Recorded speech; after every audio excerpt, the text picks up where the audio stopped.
Hey guys, happy Saturday to you all. What do you guys have planned for this weekend? Me, as you can see, I'm actually excited because I am attending Her Stripes Women's Conference. I've been waiting a little while for this weekend to come. So now that it is here, I am ready. It's just something for me about being in a room full of, powerful women that are on fire for God and just contributing their part to society, sharing their wisdom and understanding and knowledge, making sure that, we empower one another and enrich one another's soil. I just love to be in those kind of atmospheres. So I am really excited about this weekend. But y'all know, even with all of this going on, I could not leave you guys without giving you your Saturday, right? Your Saturday morning enrichment, right? This is what we set out to do to make sure that we got through this entire devotional together. So we are going to stay the course. I am extremely proud for all of us just for committing, to doing something that helps us to become better. So like I always say, I hope you guys have been, really blessed from what we have been doing. This week, we are actually on week 14. We are going to be discussing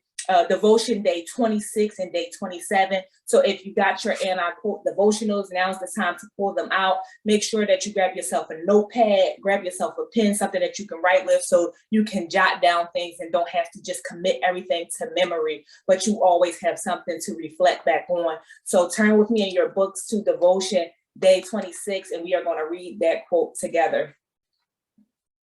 Devotion day 26 quote reads, "Outward projections exhibit visual displays." Outward projections exhibits visual displays. Now, for this particular devotion, I want to talk to you about conducting speech that promotes health and conducting speech that promotes wellness and promotes joy.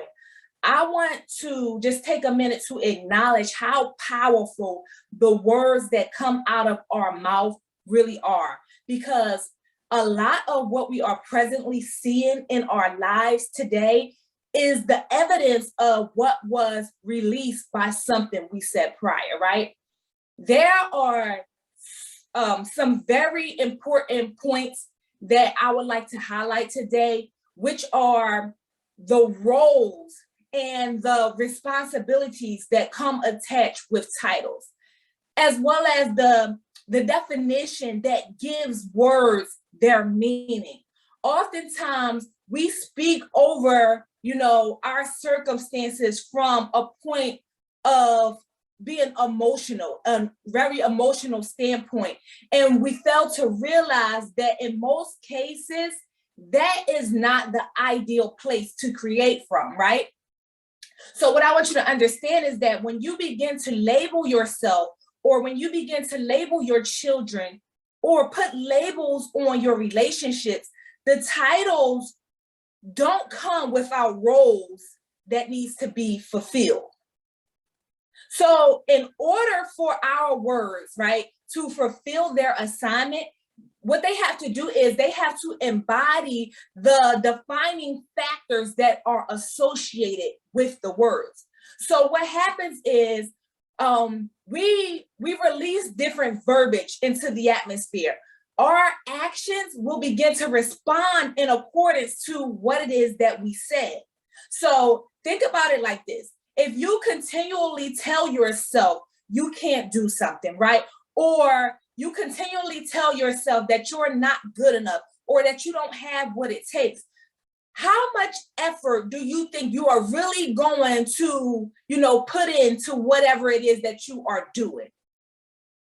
How much effort do you think you're going to give to that thing? I can guarantee you that the effort that you give will not be 100%, because if your belief isn't 100%, then most certainly your actions won't be either. You are only going to do in accordance to what you deem possible. So if you don't believe it to be possible, then you're not going to give it your all, right? If you are telling yourself things like, that you're stupid or you're dumb or you're slow or you're not, as smart as everyone else, then what is it that will ever prompt you to learn? Because you're already starting out from a defeated standpoint. You're already starting out discouraged. You're already starting out broken, right? And these are the same reality checks that goes in every area of our life. So when I started taking assessment of my life, I'm like, okay, what is it that I'm actually saying? What is it that I'm actually speaking over myself? Because the results that I'm getting is predicated upon the things that I am saying. So if I'm saying, you know what, this is not possible, then guess what? Everything that I do in regards to this particular thing is going to be half done. It's going to be, my whole heart is not going to be in it because my belief is not attached to it. So as a result, everything I do is connected to how I believe and how I'm perceiving this thing to go. And this is what is happening in our lives every single day. You have to be mindful of what you are saying, because what you are saying, you are literally rehearsing that to yourself and you're making yourself begin to believe that. And as a result, everything you do and how you do it is going to resemble what it is that you believe internally regarding what you are speaking about. If you speak condemning to your children, guess what? They are soon to begin to buy into that reality because you are beginning to shape their thinking, right? Because they are young, right? And you are the one that is speaking into their lives. You are starting to shape their young minds to believe in accordance to what you are saying. You cannot constantly profess a divorce over your marriage, over your union, and expect separation not to come from it. This is what you are releasing into the atmosphere. And so oftentimes, I speak to different couples regarding this because I'm like, you need to watch what you say, even though I understand you're mad, even though I understand that you are upset. However, if the end result is not for y'all to be separated, or not for your marriage or your union or your relationship to end or be severed, then do not speak that into the atmosphere, because your actions or the actions of the person that you are speaking to will begin to formulate itself in accordance to what you are saying. So you will begin to start doing stuff to make your life resemble what it looks like to be separated. So you'll start spending long distance times away from one another, or you'll start, formulating plan Bs in regards to if this thing doesn't work out. And all of these things are actions that you are taking that will begin to lead to the reality of what it is that you have spoken.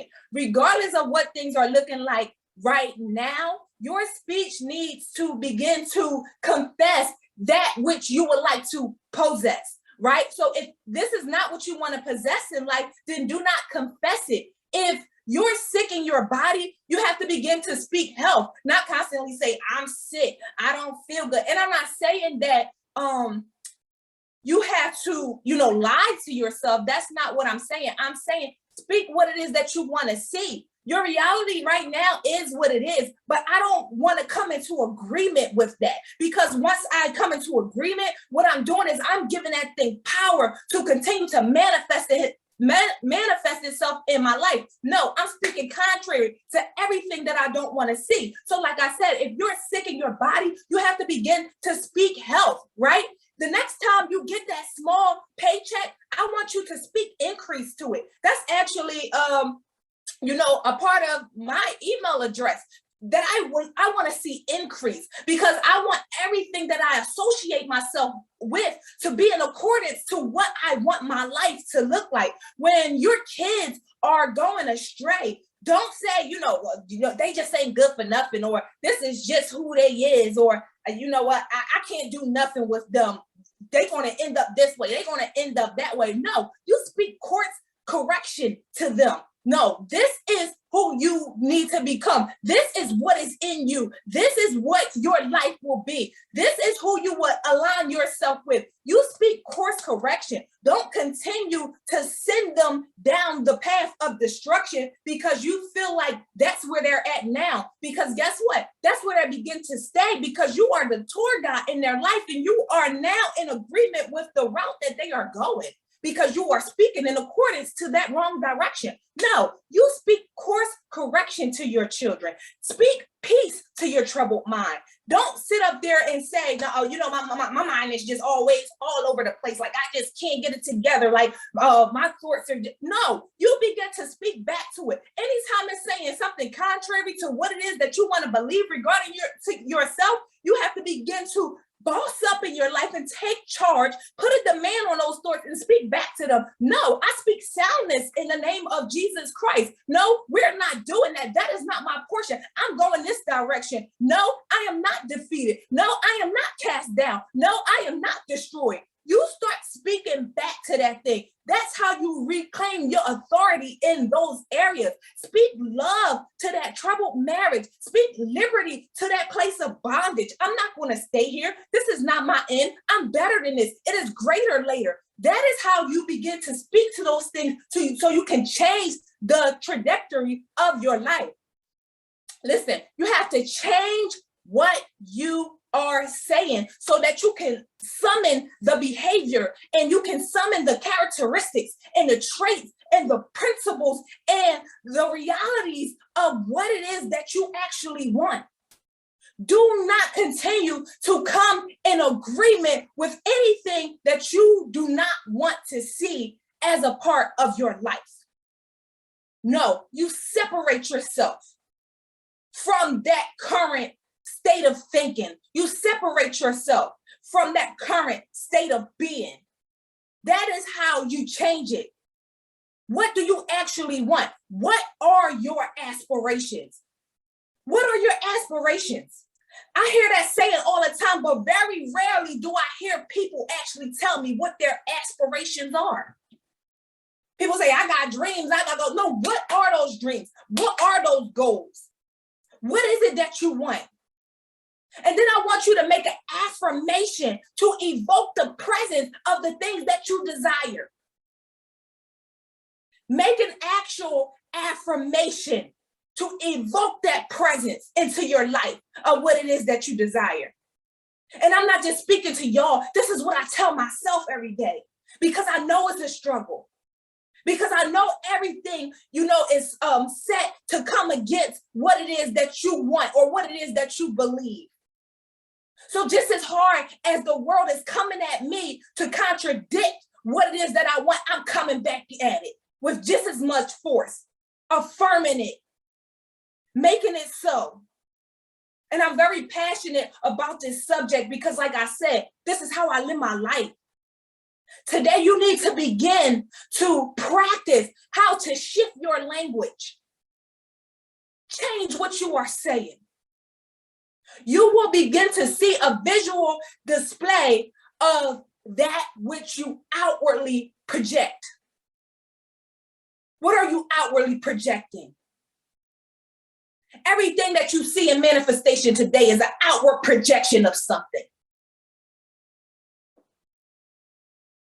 And we don't get to escape that reality. Change your language so that you can see something better. You are greater. You are greater than you're right now. And that's why you're still here. That is why we are still here. We're going to climb that ladder. There is a better day in store for all of us. And I am believing enough for you and I that we will obtain the promises over our life. That we will obtain the desires of our heart. So now that we covered that, and I believe that it was broken down well enough for us to begin to understand it and begin to implement it in our lives. So we're not going to stay here any longer. We're going to continue on, and we're going to take a look at our next devotion, which is Devotion Day 27. So get your books back out and turn with me, guys, to Devotion Day 27 so we can read that quote as well. Devotion Day 27. Devotion Day 27 quote reads, "A well-stocked cupboard will always have supply. A well-stocked cupboard will always have supply. Now, what this quote is trying to express is pretty much what I have, been talking about all along, which is you will only get out what you are willing to put in. So it is important that we are mindful enough to stop and to take inventory of what we have in store. And we have to learn to utilize what we already have, because what I've noticed is society trains us to do the opposite. It kind of programs us to focus so much on what we don't have that we begin to neglect the things that we do have. And what benefit is there to having anything and not appropriating it to good use in our lives? What good is it? It's of no benefit to us. So many of you are so talented, but you would rather chase someone else's gift or marvel over someone else's talent rather than honing in on what you have and the benefit that you can get from what it is that was invested in you. What is in your hand? What's in your hand? Stop looking to so much at everyone else that you overlook the skill set that comes naturally to you. Develop the potential that was given to you from the very beginning, because it will naturally regenerate itself as you make use of it. And that's something that I had to learn. I learned that the more I poured out from what I had in store, the more that was poured back into me to replenish what it was that I exhausted. Because I actually had a real serious issue with that. I mean, to the point where I've actually talked to people about it. I used to think that I had to hoard everything that I knew, right? And everything that was within me out of fear that once I used it or once I gave it away or once it was gone, I would have nothing left and it would never come back, right? But then I had to realize that God will always give seed to the sower. And he has designed the world to revolve on a cycle of regeneration. And that the seed that you have to start with, it must be sown in order to produce fruit to replenish the original seed that you begin with. And then that is how things like growth and things like multiplication that we talk about, right? And things like increase and things like expansion begins to take place in our lives. Because the seed that you have seed in it. But you have to sow it in order for it to die and take root and grow and flourish and produce, that you'll begin to reap the benefit of all the seed that lies within the seed. In other words, teach what you know and God will download more. Give what you have and God will replace it. He will replace it with more. Use what you got and God will in turn turn it into much more. The inventory that you see now when you look at yourself, right? When you do that self-examination of your cupboard, it may not look like much to you because you are consciously making the effort to compare it to other people. But if you could only just take your eyes off of everyone else's harvest long enough to focus yourself on your own crops, you will see that what you were given has the ability to multiply and become plentiful. When it is being, guess what?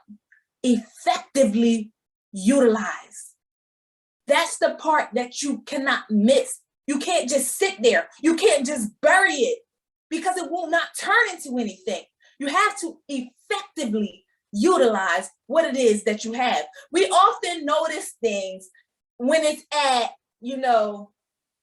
its greatness, or when it's at its glory stage, when it looks big, right, and massive and great and plentiful. But we fail to realize it at its beginning stages, when it's small and scarce and minute and not a big deal.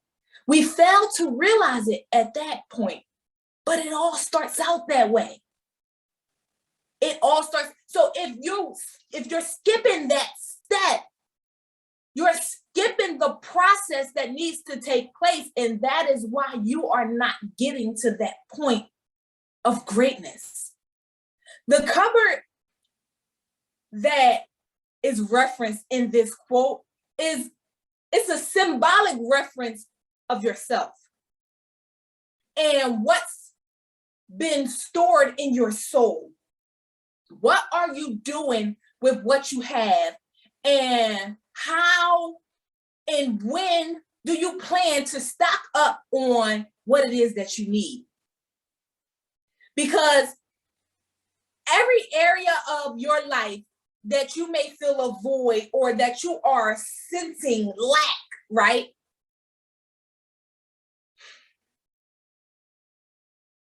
That is an area in your cupboard that is bare and needs to be filled in order to provide a need that you have.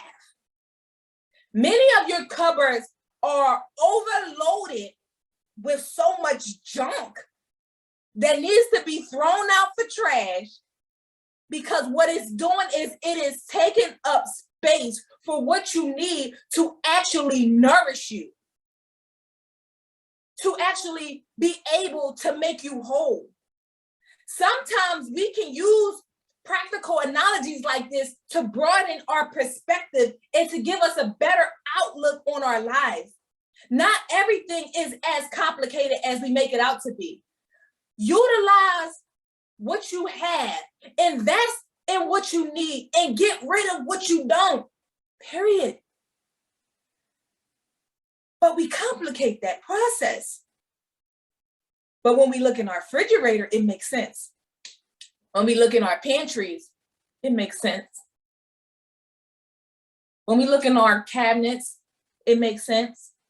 When we look in our closets, it makes sense. When we look in our cars, it makes sense. When we look in our homes, it makes sense. But when we're talking about our soul, somehow we miss it. Somehow we don't get it. It works the same way. Clear out the clutter, clear out the junk, fill the places that are bare with something that has the power to impact us and propel us and to push us forward and to make us better. A well-stocked cupboard will always have supply, because a good steward, you are a good steward. I'm speaking at. I am a good steward. I'm speaking at. A well-stocked cupboard will always have supply, because a good steward will never let it go without. What is it that you are in need of? What is it that you need to get rid of? And what is it that you need to utilize before it expires? Think about that. Wow. Listen, tell me what y'all think, because for me, that was some really good stuff we just unpacked. a lot of things that we need to be mindful of. When we give thought to our steps, our decision making becomes more wise. So I just want to, just take this opportunity just to thank you all for just showing up, tuning in week after week, engaging. Continue, guys, to share this message with your loved ones. Share this message with your friends. Share this message with the world, because it can help them as well. And recommend the book to others, people that you believe that can benefit from having this kind of enrichment at the start of their day also. If you got anything of impact from this message and you would like to share, feel free, guys, to engage in a comment section, or even send me a private message if you want to, right? As you all already know, because I've said it over and over again, this is an atmosphere where we come to motivate and to inspire so that we can eventually transform our lives. And I am just honored to have you all to be a part of it with me, right? So meet me back here, guys, next Saturday, same time, 8 a.m. as we continue in our mission to get through this entire devotional together. We only got a few weeks left, so be sure not to miss any, because these things have really been, life-changing. If you would like to further connect with me, right, you can do so by visiting my website. And, it's a section at the bottom where you can input your name and your email and join the Boss Movement, right? And that web address is www.crystalmetellus.com. That's KrystalMetellus.